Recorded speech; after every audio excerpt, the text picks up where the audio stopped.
Hello and welcome back to Cooking with Tilly Eats. It's winter currently in Australia, but feels like spring. What a relief. I know, that's really bad.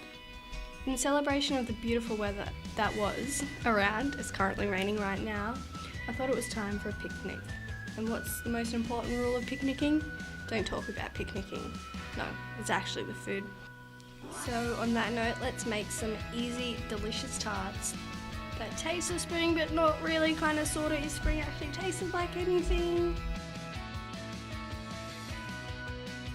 Start by placing some plain flour into a mixing bowl with a generous amount of freshly ground black pepper, some sea salt, and then add in the butter and begin to crumble until you have a breadcrumb-like texture. Sprinkle in some freshly chopped basil and parsley. You could use any kind of herb you want. Let that imagination run wild.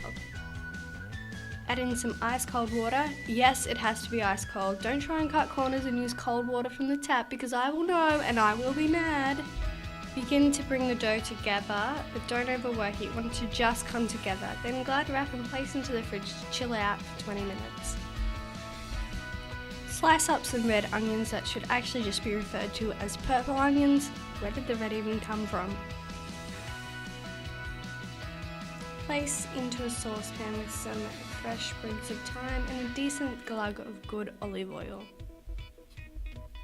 Let that cook for 10 minutes or until soft, then season and add some brown sugar as well as balsamic vinegar.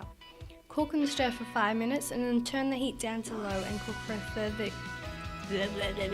further 20 minutes, stirring occasionally.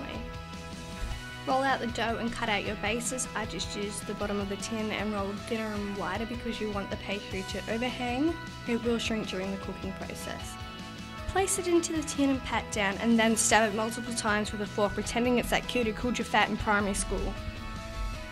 Place some baking paper in and rice to weigh it down. Put back into the fridge for 10 minutes. Place into the oven to bake for 10 minutes. Remove the rice and baking paper and back into the oven for a further 10 minutes. Add in a generous serving of caramelized